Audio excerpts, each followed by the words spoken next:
সত্ৰৰ হাজাৰ হাজাৰ বিঘা মাটিৰ পৰা অচিনাকি মানুহ খেদি পঠিয়ালে আৰু সত্ৰই পুনৰ ঠন ধৰাত সাৰ পানী যোগালে। মোৰ আজি সৌ সিদিনা 83 বছৰীয়া জন্মদিন হৈ গৈছে।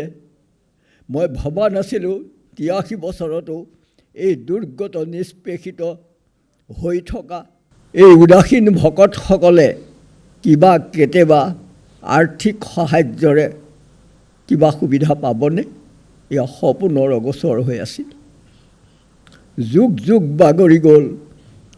সত্ৰৰ অৱস্থা দিনে দিনে জহি খহি গ'ল। কিন্তু নিউটনৰ সন্মুখত আপেলটো পৰাৰ লগে লগে যিদৰে আমাৰ মধ্যাকৰ্ষণ শক্তিৰ সৃষ্টি হ'ল, সেইদৰে হিমন্ত বিশ্ব শৰ্মাদেৱৰ যেতিয়া সত্ৰসমূহ দৰ্শনত আহিল, সত্ৰ আয়োগ গঠন হ'ল। সত্ৰৰ হাজাৰ হাজাৰ বিঘা মাটিৰ পৰা অচিনাকি মানুহ খেদি পঠিয়ালে আৰু সত্ৰই পুনৰ ঠন ধৰাত সাৰ পানী যোগালে। আজি ইমু শদিয়াৰ পৰা ধুবুৰীলে সকলো সত্ৰৰে উন্নতি, লগতে কমলাবাৰী সত্ৰখন একেবাৰে কংগ্ৰেছ বৰ্জিত। মই খাটাংকৈ কৈ দিছোঁ, হৈ আছিলে। তিতাবৰত যেতিয়া সংস্থাপন হ'ল, আমাৰ জনপ্ৰিয় সেই সময়ৰ সিংহ চৰকাৰে প্ৰতিষ্ঠা কৰিছিল। বহুত দুৰ্দশা দুৰ্গতিৰ মাজত ইয়াত ডাঙৰ হ'ল।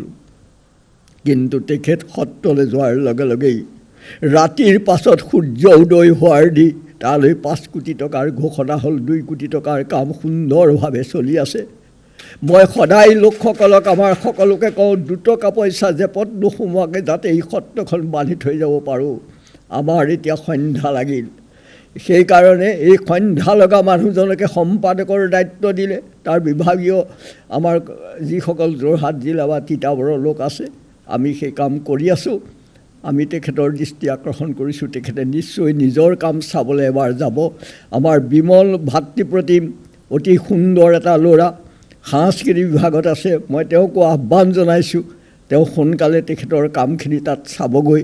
কেনেকৈ আমাৰ বিভাগীয় তিতাবৰীয়া আমাৰ অফিচাৰসকলে কাম কৰিছে, যথেষ্ট এটা পৰিয়ালৰ দৰে কাম কৰিছে তেখেতৰ নেতৃত্বাধীন কৰ্মচাৰীসকলে। আমি সকলোৱে হৈ তেখেতক, এই উদাস সত্ৰৰ ভকতসকলৰ হৈ তেখেতৰ পৰিয়ালবৰ্গক, তেখেতৰ বিধানসভাৰ পৰিয়ালবৰ্গ, আমি সকলোলৈকে আমাৰ আন্তৰিক শ্ৰদ্ধা কৃতজ্ঞ জনাইছোঁ যেন আমি এটা নতুন সূৰ্যৰ পোহৰ পাইছোঁ। ধন্যবাদ। ধন্যবাদ মহোদয়। আপোনাৰ আনন্দৰ লোটকে উদাসীন ভকতসকলৰ মনৰ প্ৰশান্তিৰ বাৰ্তা বহন কৰিছে।